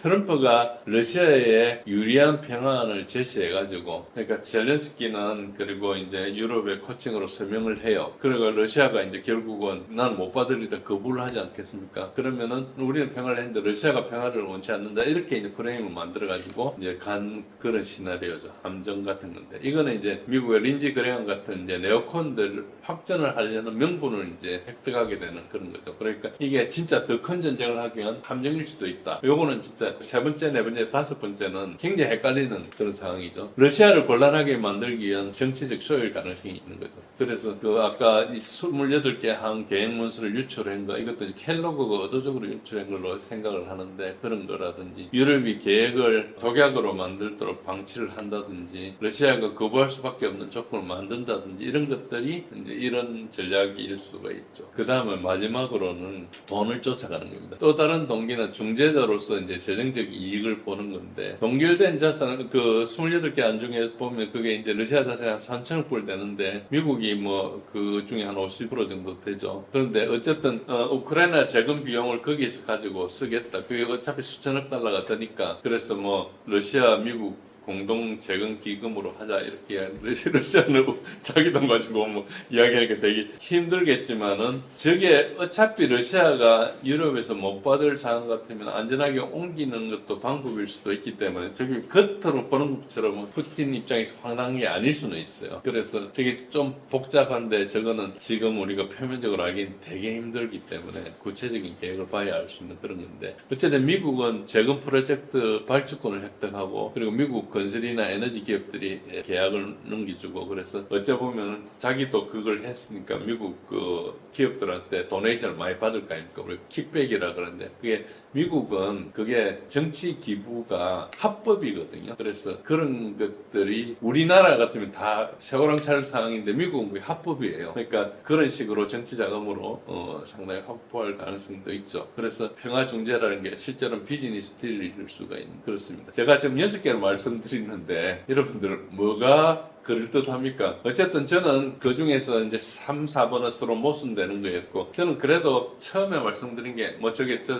퍼센트는 그냥 의미 없습니다. 첫 번째, 체면을 살린 출구 전략이 가장 높을 거라 저는 생각하고 있고, 두 번째는 딜메이커 이미지, 저거는 사실 겹치는 거거든요. 그리고 재정적 이익은 조금 아닐 것 같아요. 그런데도 그런 가능성 좀 있고, 그 진정한 평화 욕구도 약간은 있을 것 같아. 그런데 아까 말씀드린 러시아를 함정에 빠뜨려서 확전 명분을 만든다, 이거는 확률은 굉장히 낮아요. 그런데 배제할 수는 없습니다. 지금 트럼프가 매일 입장이 바뀌잖아요. 이게 전략일지, 그러니까 일부러 만드는 전략적 모성일지, 지금 이야기하는 거 보면 치매 상태 같거든요. 약간 알츠하이머 같은 게 걸리려 그러면 이제 치매가 단계가 진행되잖아요. 그 정도로 약간 그 영민함도 좀 들었고 말도 약간 이상하고 뭐 이런 게 있는데, 약간 뭐 이런 게 그것도 이제 하나의 그 뭐 능력이에요. 다른 사람들이 자기를 정확하게 짐작하지 못하게, 예상하지 못하게 하는 어떤 능력인데, 어쨌든 그래서 트럼프 이야기는 좀 알기가 좀 힘들다. 그래서 지금 현재의 동기는, 트럼프 동기는 알아봤지만은 현재 동기와 무관하게 현재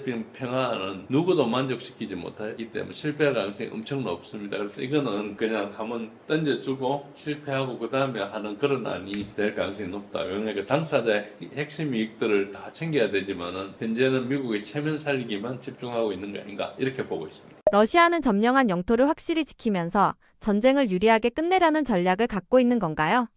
예, 뭐 단순히 영토 확보가 아닌 복합적인 전략적 계산에 대해서 좀 이해할 필요가 있는데, 최소 목표하고 최대 목표를 우선 정할 볼 필요가 있습니다. 협상 가능한 최소선하고 군사적으로 달성한 최대선을 놓고 그 사이에 이제 생각해 볼 수 있는 거죠. 최소선은 뭔가 하면은 일단 크림반도의 법적 인정을, 이거는 2014년도에 한 거니까 일단 뭐 거의 사실 안 했지만은 사실상 거의 사람들이 다 포기하고 있어요. 그러니까 요거는 이제 디팩토인데 대주로 레코그니션, 그러니까 법적으로 인정을 받는 거. 그리고 두 번째는 돈바스 전역, 도네츠크, 루안스크의 법적 인정을 받는 거. 자포로지아, 헤르손은 약간 다른데 현 점령지에 대해서 통제를 인정받는 거. 요게 미니멈이니까. 그리고 우크라이나 나토는 가입하면 안 되고, 이거는 법적인 구속력이 있는 보장을 받아야 되고, 우크라이나 군사력을 제한하는 문제, 러시아어하고 러시아 정교의 지위를 복원하는 문제. 요거는 아마 러시아가 절대 물러나지 않을 최소의 선일 겁니다. 그럼 최대 목표는 군사작전을 계속해가지고 하르키프를 장악하거나 자포로지아 전체를 점령하거나, 그리고 제일 중요한 게 이제 오데사입니다. 지금 오데사를 먹으려 하는 것 같아요. 그래서 지금 핵심 핵심 사항 러시아가 28개 조항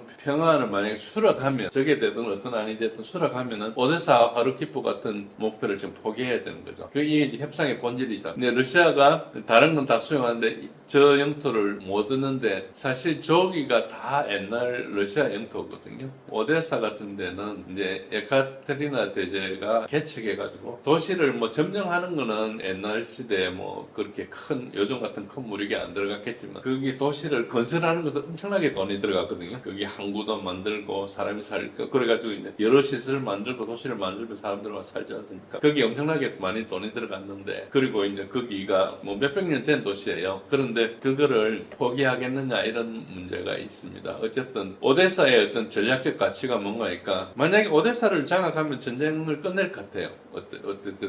어쨌든 우크라이나 자체가 이제 완전한 내륙구가 됩니다. 오데사에서 내려가지고 이제 다뉴브 강으로 이어지거든요. 여기 이제 드네프로 강이 있는데 그러니까 이제 그 유럽의 뭐 체코나 이런 데서 내려오는 그 강 따라 가지고 오데사를 해서 이렇게 하는 그 통로가 이제 완전히 차단되니까 우크라이나는 그야말로 이제 접근성이 없는 내륙국가가 되는 거죠. 그리고 흑해에 나토 군들이 접근하는 걸 사실상 완전 차단할 수 있습니다. 그러니까 지금도 계속 노리는 게 세바스토폴이에요. 그러니까 그 크림반도에 있는 흑해함대, 러시아의 흑해함대, 그걸 이제 영국에서 노리고 있는데 저 부분이 있고 우크라이나가 곡물을 생산해가지고 수출하지 않습니까? 아프리카 같은 수출하는데 오데사항이 막히면은 그 오데사항이 러시아가 이제 그 통관료를 받겠죠. 그러니까 그 뭐 항구 사용료도 내야 되고 이렇게 상황이 되겠죠. 그러니까 어째 보면 주요 통로가 상실되는 것이고 지금 그 루마니아 옆에 오데사하고 사이에 이제 트랜스니트리아라고 러시아계들이 사는 고기가 있습니다. 거기가 지금 여러 가지 문제가 있는데 지금 소련이 됐다가 소련이 무너지면서 이제 붕괴되면서 어떤 문제가 생기는 거니까 과거 러시아 사람들이 소련이 되면서 이제 비러시아 지역에 많이가 살아 있었어요. 그러니까 그게 한 70년간 소련이 유지됐으니까 1917년부터 시작해가지고 실제로는 22년이지만 어쨌든 1991년도 무너질 때까지 그렇게 될 때까지 70년간을 이제 그 사람들이 러시아 사람들이 소련 지역에 많이 가 있었는데 이제 독립이 되면서 그게 이제 딴 나라가 돼버린 거예요. 러시아계가 있고 그 지방 사람들이 있는데 그러니까 러시아계들이 차별도 받고 이렇게 되는 그런 상황이 많이 있었죠. 그 중에 하나가 우크라이나가 있고 그 중에 하나가 이제 트랜스니트리아도 있고 뭐 다른 나라들도 많이 있습니다. 어쨌든 그런데 이제 그 지금 트랜스니트리아에 대해서 러시아계들이 상당히 어렵거든요. 이제 그 문제를 해결할 수 있기 때문에 정치적으로 오데사를 굉장히 노릴 겁니다. 그리고 오데사를 러시아가 장악하고 나면 우크라이나 경제를 완전히 이제 러시아가 좌지우지할 수 있어요. 흑해를 사실상 통제하고 영국이나 유럽에서 크림을 계속 노려왔죠. 지금 200년 동안 노리고 있는데 이것을 거의 지금 종식시킬 수 있고 그렇습니다.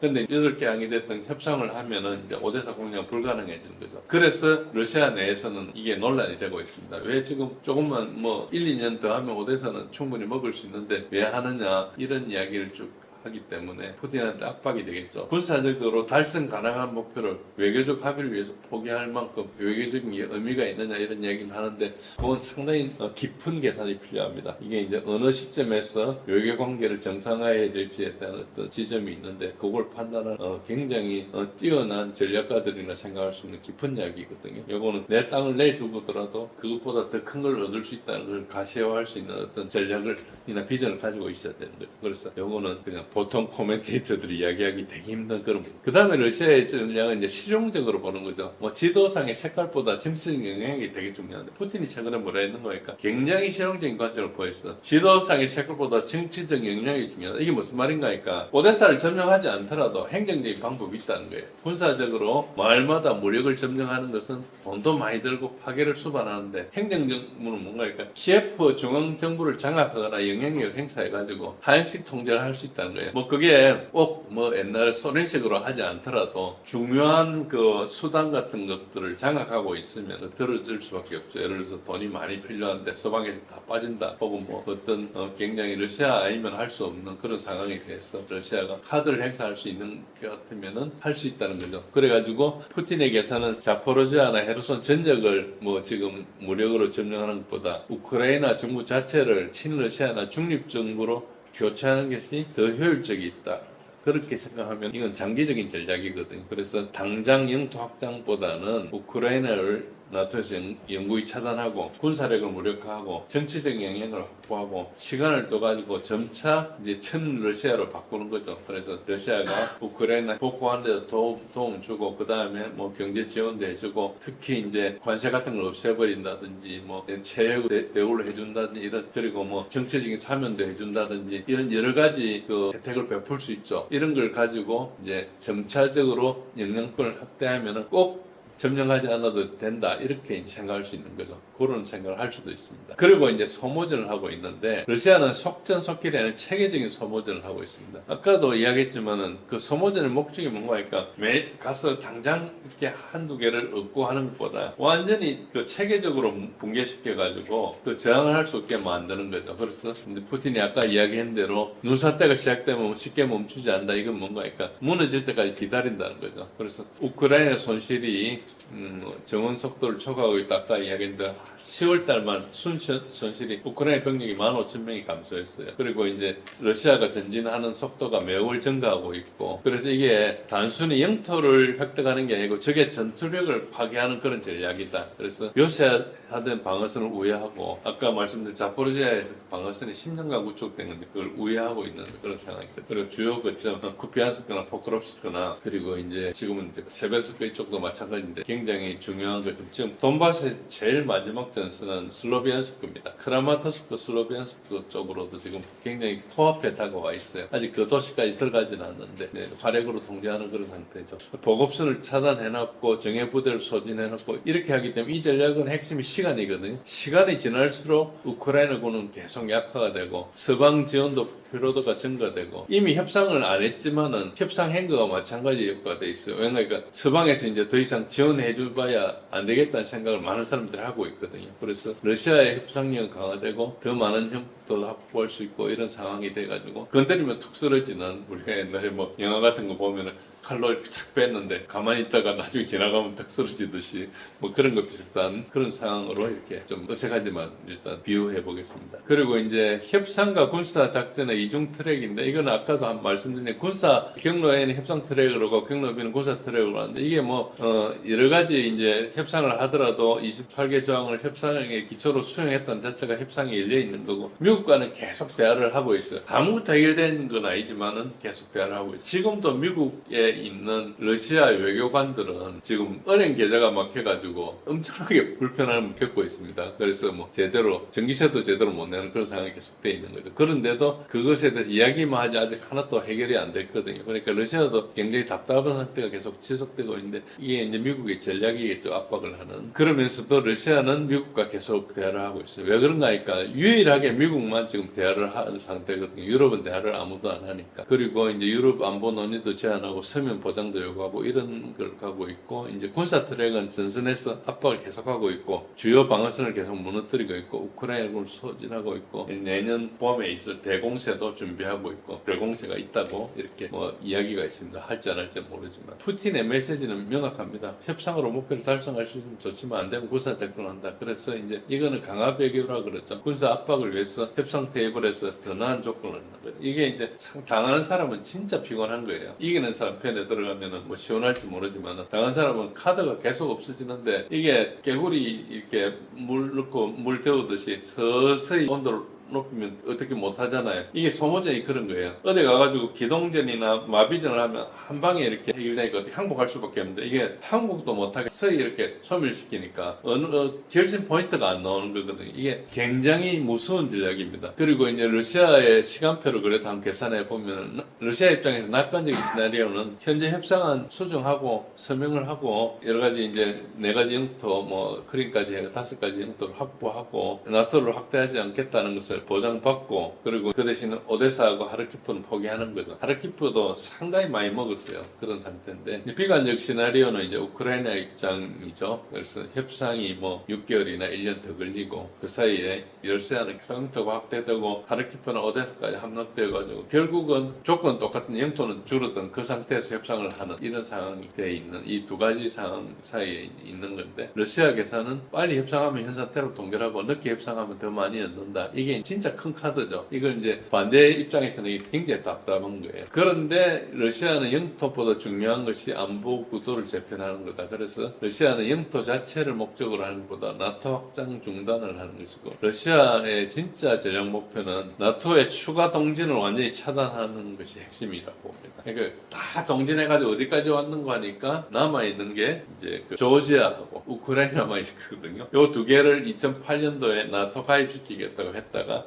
2008년도에는 조지아에 러시아군이 쳐들어갔죠. 그래가지고 그걸 그때부터 조지아는 일단 포기된 상태고, 이제 우크라이나 남았는데 우크라이나가 이랬대. 어쨌든 이제 더 이상 나토가 추가 동지는 거의 힘들 거다. 이렇게 만들어 놓는 게 목표고, 두 번째는 유럽 안보 구도를 근본적으로 재편해서 자기가 나토의 주체는 아니니까 러시아가 나토에 가입하든지 아니면 나토를 해체하든지 미국이 나토를 탈퇴하든지 뭐 이런 근본적인 재편을 원할 거고, 미국과 러시아의 전략적인 안정성을 재건한다. 그러니까 냉전 시대에는 소련과 미국이 대치해 있으면서도 서로 간에 이렇게 여러 가지 협상을 했어요. 그래서 핵무기도 핵전쟁도 막았고 뭐 여러 가지 했었는데, 지금 소련이 무너지고 나서 러시아가 90년대 어려움을 겪고 나니까 러시아가 그때 소련 같은 그 큰 나라가 아니고 작은 나라가 돼버렸어요. 그래가지고 그 서방에서 엄청나게 무시하고 이렇게 되다 보니까 러시아가 움직일 수 있는 공간이 적었는데, 이걸 이제 체계를 재건하고 다극화된 세계 질서,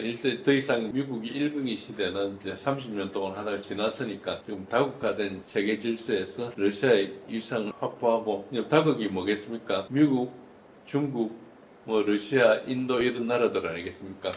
그런 나라들에서 이제 위상을 확보하고, 영토는 이제 큰 전략 목표를 달성할 위한 수단이지 목적은 아니라고 봅니다. 푸틴이 유럽을 공격하지 않겠다는 걸 문서화할 수 있다. 이것도 유럽을 땅을 쳐들어가겠다는 생각 자체가 없다는 걸, 그러니까 유럽으로 러시아가 온다는 그 내러티브 때문에 유럽이 계속 러시아를 공격하기 위해서 군사화하고 이런 상황에 대해서 이제 그게 만족스럽지 않다는 거죠. 그래서 지금 아니더라도 좀 있다가 10년 후에 다시 전쟁이라면 무슨 소용이 있냐 이런 뜻이거든요. 그래서 아마 그 푸틴이 쓰러져가는 러시아를 이렇게 재건했고 자기가 이제 물러나면서 러시아에 대해서 굉장히 안정적인 위치를 만들어주고 나가겠다, 이런 것이 그 정치가로서의 야심이 아닐까 이런 생각을 합니다. 많은 사람들이 오해하는 것 중에 하나가 푸틴이 구소련의 영광을 위해서, 그리고 옛날에 러시아의 짜르처럼 이렇게 하겠다 이렇게 생각하는데, 사실은 푸틴이 그렇지는 않아요. 푸틴은 계속 서방의 일원이 되려고 했고 계속 서방과 이야기했는데 서방에서 내친 거죠. 그러다 보니까 이제 생존을 위해서 그렇게 했는데, 러시아는 무슨 이야기를 해도 유럽하고 인접해 있기 때문에 유럽과 완전히 담쌓고 지낼 수는 없잖아요. 근데 유럽에서 지금 그걸 하니까 이제 어쩔 수가 없는데, 아시아하고 이제 굉장히 친해졌죠.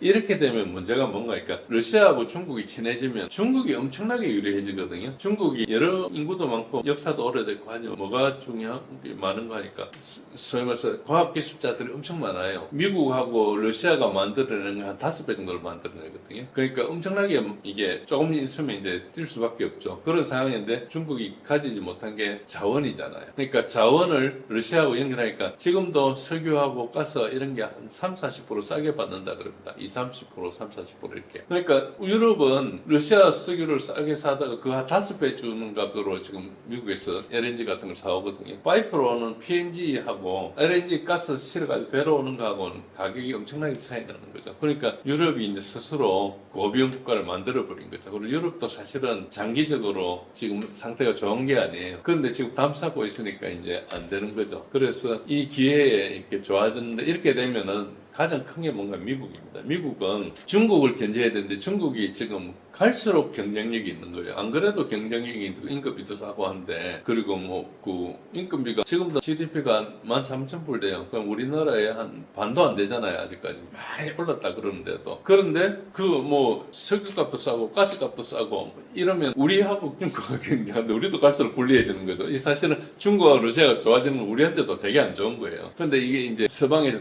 나서가지고 자기가 망해가면서 이렇게 만들어내니까 우리도 좀 답답하죠. 사실은 그렇습니다. 그래서 이제 러시아의 전략은 아까 이야기한 그 다층적 목표의 복합 전략으로 봐야 되는데, 1차 목표는 역시 나토 확장 중단, 이게 이제 가장 큰 거고, 우크라이나 중립하는 거, 이게 이제 핵심적인 거고 2차 목표는 아까 얘기한 4개 땅을 법적으로 4개가 아니고 5개죠. 4개 주하고 옛날에 했던 크림하고 5개 주의 법적 인정을 받는 거고 3차 목표는 기회가 되면 오데사하고 하르키프를 확보하는 거다. 그래서 목표 달성의 방법은 협상하고 군사작전 이중 트랙을 쓰는 것이고 현재 러시아는 협상할 준비가 돼 있고 자기 조건을 충족시켜야 되는데 약간 유럽이나 이쪽 서방 사람들이 머리가 좀 나쁜 건지 아니면 분열되어 있는 건지 이 부분을 책임지고 끌고 갈 사람이 없어요. 그러다 보니까 이제 분열돼 가지고 분열되면 어떻게 되는 거니까 러시아한테 조금 건접한 안을 제시하는 사람이 일단 배신자가 돼버려요. 여러 나라가 모여 있을 때 그 같이 있을 때 단합이 되면 좋은데 분열될 때는 진짜 힘들거든요. 나토에 32개 국가가 있지 않습니까? 우크라이나는 나토 국가도 아니에요. 나토